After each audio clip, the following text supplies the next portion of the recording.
Hello my dear students, कैसे हैं आप सब। आई होप सब बहुत अच्छे होंगे, खुश होंगे, मस्त होंगे।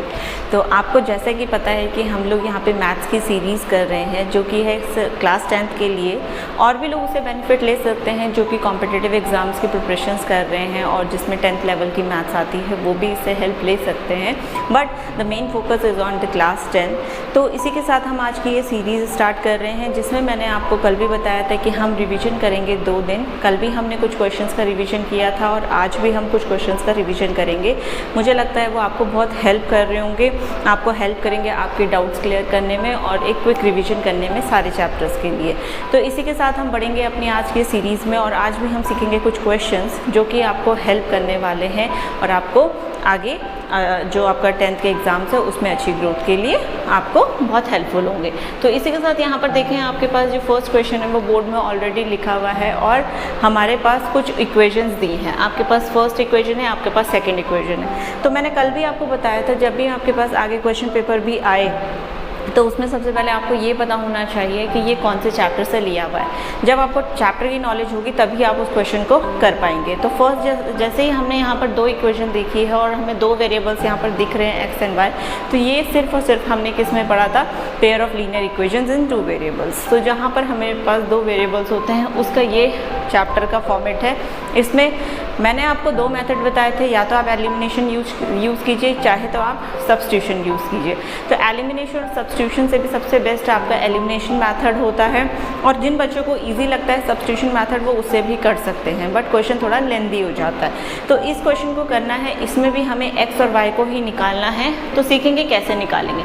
जब आप इस तरीके का फॉर्मेट देखते हैं और अगर आप सोचें कि मैं इसको एलसीएम लूँ और एलसीएम लेने के बाद इसको सॉल्व करूँ तो बहुत ट्रिकी हो जाएगा, 3-4 पेजेस में आपका क्वेश्चन चला जाएगा।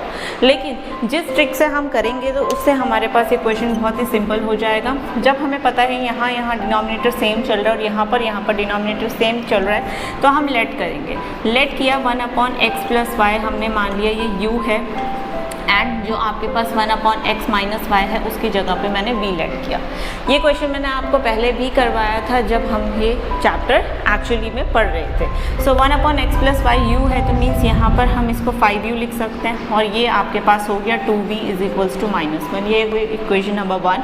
सेकंड में इसको पुट करेंगे तो यहाँ पर 1/x + y की जगह अगर u करना है तो ये है 15u और आगे है प्लस का 7v = 10। अब ये 2 इक्वेशंस है, हमें क्या करना है, इसमें से सबसे पहले u एंड v को फाइंड आउट करना है। अब करें तो करें क्या, यहाँ पर 5 है, यहाँ पर 15 है। अगर इसमें 5 को 3 से मल्टीप्लाई करूँ तो ये बन जाएगा 15, तो ये हो जाएगा 15u माइनस ये हो जाएगा आपके पास 6v = -3 और यहाँ पर अगर हम मल्टीप्लाई करते हैं तो यहाँ पे तो कुछ भी नहीं था तो ये एज इट इज़ लिखा जाएगा। सेम सिंबल है तो हमें क्या करना पड़ता है, साइन चेंज, यहाँ प्लस था ये माइनस हो जाएगा, ये भी प्लस था माइनस हो जाएगा, ये भी माइनस हो जाएगा। ठीक, ये हो गया कट। -6 - 7 तो आपके पास हो गया माइनस का 13 भी और -10 - 3 ये भी हो गया माइनस का 13। तो आपको जैसे ही आप v निकालेंगे तो वो हो जाएगा -13/-13 मीन्स v की वैल्यू आपके पास आ गई 1। जैसे ही आपने v की वैल्यू निकाली वैसे ही हम क्या करेंगे, अब u की वैल्यू निकालेंगे। अब u की वैल्यू कैसे निकलेगी, ये v की वैल्यू किसी भी एक इक्वेशन में पुट कर लीजिए। मान लीजिए मैंने इसमें कर दिया तो हमारे पास इक्वेशन क्या थी, 5u - 2v = -1। तो 5u 2 × 1 होगा क्योंकि ऑब्वियसली v की वैल्यू 1 है तो आपके पास -2 = -1। -2 को उधर शिफ्ट करेंगे तो आपके पास कितना आ जाएगा, प्लस का 2 हो जाएगा, +2 - 1 होगा, u की वैल्यू हो गई 1/5। तो ये हमारे पास क्या है, u की वैल्यू निकल गई। पर क्या हमें क्वेश्चन में u और v निकालना था, नहीं, हमें क्वेश्चन में निकालना था x एंड y। तो हमारे पास जब इतना प्रोसेस हो गया means half of the question हमने कंप्लीट कर लिया। अब आपको क्या करना है, जो आपने लेट किया था, आपने लिखा था 1/x + y है u के बराबर और u किसके बराबर है, 1/5। तो जब आप यहाँ पे से 1/x + y 1/5 के इक्वल रेसिप्रोकल करेंगे तो x + y = 5 हो जाएगा। ठीक, अब इसके बाद एक इक्वेशन ये हो गई। दूसरे इक्वेशन में आपने लेट किया था कि 1/x - y = आपके पास है v। तो v किसके बराबर है आपके पास, v था आपके पास 1, तो 1/x - y, तो इसको 1/1 लिख सकते हैं। तो x - y की वैल्यू कितनी है, 1। तो जब हमारे पास ये 2 इक्वेशंस आ गई तो इनको तो हम बहुत ही ईजिली सॉल्व कर सकते हैं। x + y है 5, x - y है 1। ठीक, +5 -5 कट गया, x और x हो गया 2x, 5 1 हो गया 6, x की वैल्यू हो गई 6/2 मीन्स x की वैल्यू हो गई आपके पास 3। तो जैसे ही x की वैल्यू आपके पास 3 आई, हम उसको क्या करेंगे, किसी भी एक इक्वेशन में पुट कर लेंगे। मीन्स x + y = 5 था हमारे पास, x की जगह 3 रख लीजिए, 3 + y = 5। तो y की वैल्यू 5 - 3 मीन्स y की वैल्यू जो हो जाएगी वो हो जाएगी आपके पास 2। तो यहाँ से हमने x और y को कैलकुलेट किया। ये क्वेश्चन अपने आप में ही 4 या 5 मार्क्स का क्वेश्चन है, जो कि काफ़ी अच्छे नंबर आपको क्या करवा देता है, दे देता है आपके एग्जाम्स में। तो इस तरीके के क्वेश्चंस की आपको प्रैक्टिस करनी, आपको हमेशा हाई लेवल के क्वेश्चंस की ज़्यादा प्रैक्टिस करनी है। क्यों? तो अगर उसे इजी आ गया तो वो आपके लिए बहुत अच्छा हो जाता है, और उस लेवल का आ गया तो आपको कोई प्रॉब्लम नहीं होती।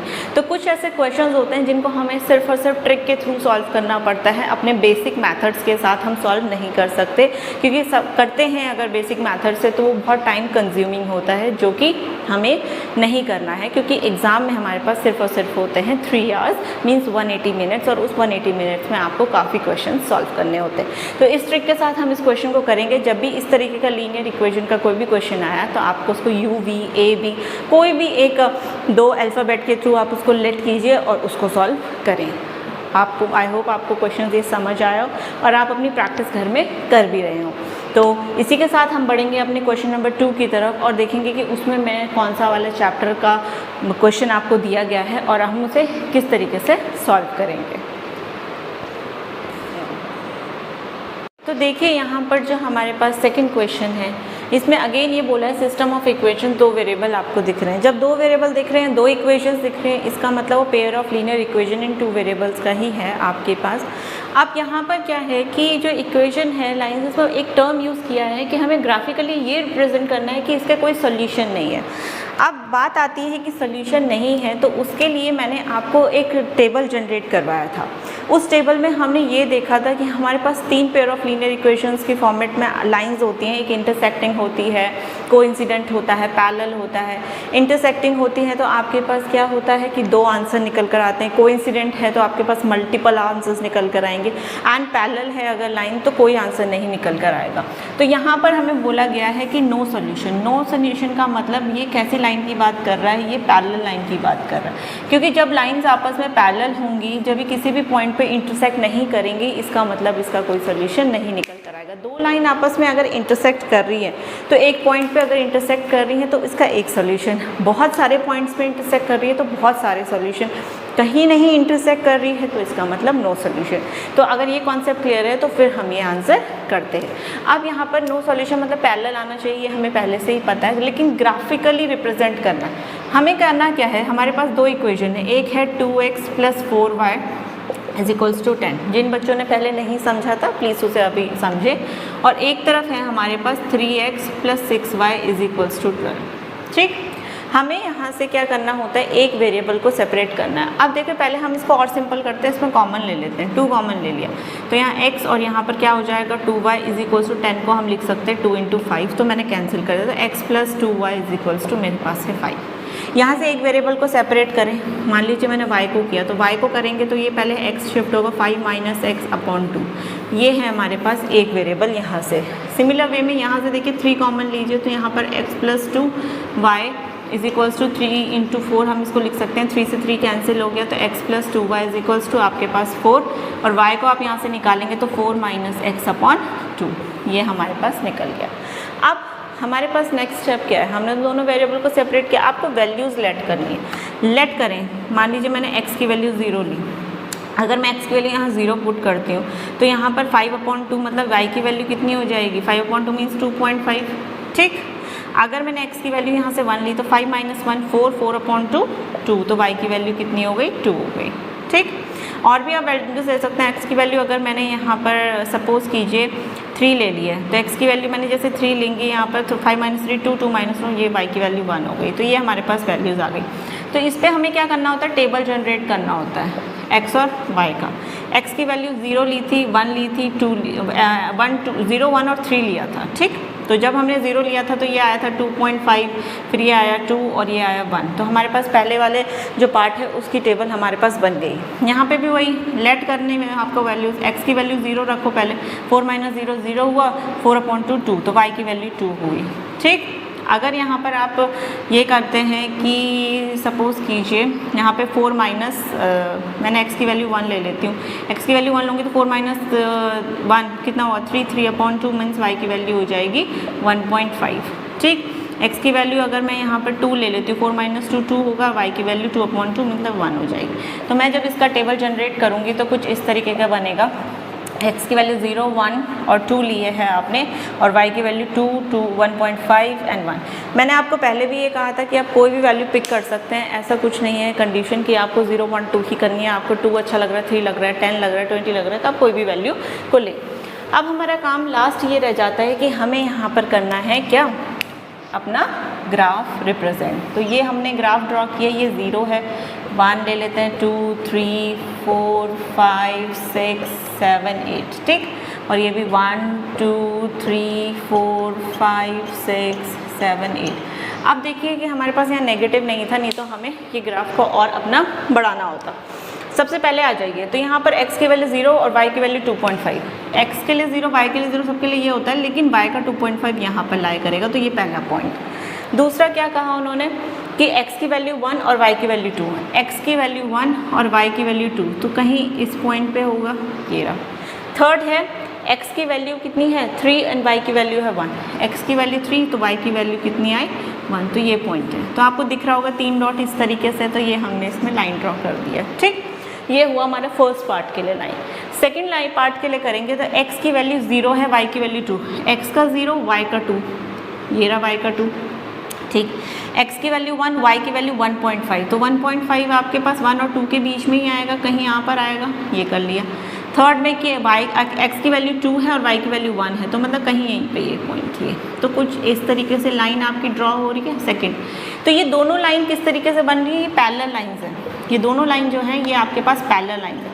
तो पैरेलल लाइंस है तो इसका मतलब आपके पास क्या है, नो सॉल्यूशन, कोई आंसर इसका नहीं निकल कर आएगा। क्यों? क्योंकि यहाँ पर पैरेलल लाइंस है। पैरेलल लाइंस एक दूसरे को कभी इंटरसेक्ट नहीं करती हैं, तो इसलिए यहाँ पर इसका कोई आंसर नहीं निकल कर आएगा। आई होप आपको ये क्वेश्चन समझ आया हो।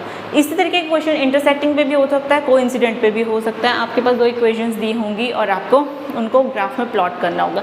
अगर वो एक दूसरे को कहीं पर कट कर रही होंगी तो वो इंटरसेक्टिंग लाइन्स होगी, और मल्टीपल कट्स हो रहे होंगे तो कोइंसिडेंट होंगी।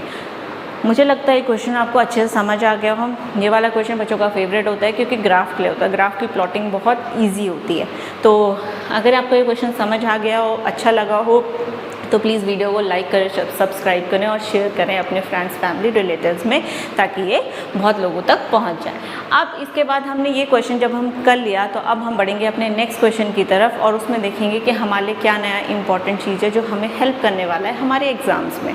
पर आपको मैं बार बार यही कहूँगी, मैथ्स है, प्रैक्टिस करनी पड़ेगी। आपको डेली अपनी प्रैक्टिस की हैबिट क्रिएट करना पड़ेगा। हैबिट जब क्रिएट होगी आपकी, तो आप उसको देखेंगे कि आप कुछ दिनों में मैथ्स को बहुत ही ईजिली कर पा रहे हैं, हर एक क्वेश्चन को बहुत ईजिली समझ पा रहे हैं, टैकल कर पा रहे हैं, और आप में एक कॉन्फिडेंस बिल्डअप होगा, जो कि कॉन्फिडेंस आपका हेल्प करेगा आपके एग्ज़ाम्स और फर्दर आप आगे जितने भी एग्ज़ाम्स देंगे उनके लिए। तो इसी के साथ हम बढ़ते हैं अपने नेक्स्ट क्वेश्चन की तरफ और देखेंगे कि उसमें कौन सा क्वेश्चन है जो हमारा वेट कर रहा है।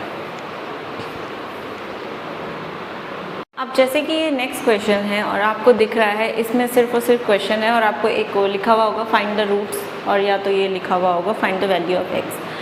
सिंगल है इक्वेशन, सिंगल है वेरिएबल, तो ये है हमारा क्वाड्रेटिक इक्वेशन। क्वाड्रेटिक इक्वेशन एक ऐसी इक्वेशन हम आपको प्रोवाइड करता है कि जो कि सिर्फ और सिर्फ एक वेरिएबल पे डिपेंडेंट होता है, चाहे वो एक्स हो, वाई हो, ए बी सी कुछ भी हो।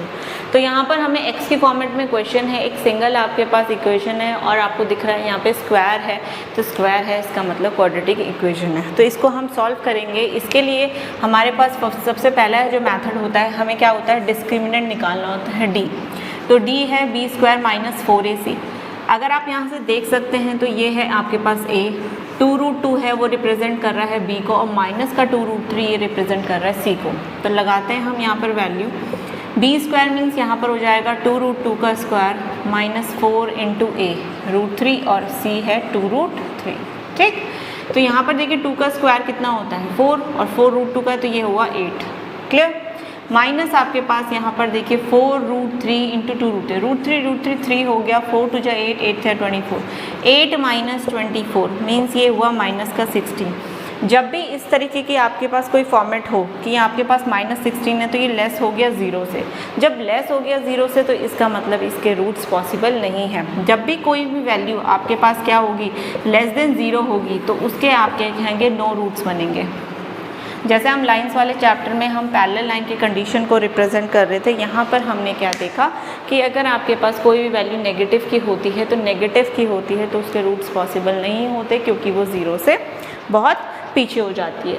तो यहाँ पर हमने आज 2-3 ये क्वेश्चंस कर लिए, और ये जो 2 स्टार्टिंग के जो मैंने क्वेश्चंस करवाया, जो इसका फॉर्मेट आपको करवाया, ये आपको बहुत हेल्प करने वाला है आपके एग्ज़ाम्स के लिए। आपको इन्हीं की बार बार प्रैक्टिस करनी है। इस तरीके के बीच में हम रिवीजन करते रहेंगे ताकि आप जितने भी आपने चैप्टर्स पहले किए आप उन्हें भूलो ना। आपका ट्रिग्नोमेट्री मैंने करवाया, क्वाड्रेटिक इक्वेशंस करवाया, पॉलिनोमियल करवाया, ये सारे के सारे मैंने टॉपिक्स आपको कवर करवा दिए हैं। और इनमें आपका कोई भी डाउट होता है तो आप मुझसे पूछिए, बार बार पूछिए। आप कैसे, आप कमेंट में आप मुझसे पूछ सकते हैं। और इसके अलावा आपको खुद से बहुत प्रैक्टिस करनी है, क्योंकि जब आप प्रैक्टिस करेंगे तो आप सेल्फ मोटिवेटेड होंगे, कॉन्फिडेंस आपके अंदर आएगा, और जो कि आपको ही हेल्प करेगा इसमें अचीवमेंट पाने के लिए। तो इसी के साथ हम ये सेशन का आज का करते हैं एंड, और मिलती हूँ आपसे मंडे को एक नए टॉपिक के साथ। तब तक के लिए बाय, खुश रहिए, मस्त रहिए। जय हिंद, जय Bharat. And please once again I am saying, जो ये चैनल है उसको प्लीज़ अपना प्यार दीजिए, कमेंट कीजिए, शेयर कीजिए, लाइक करो और सब्सक्राइब करो। Thank you.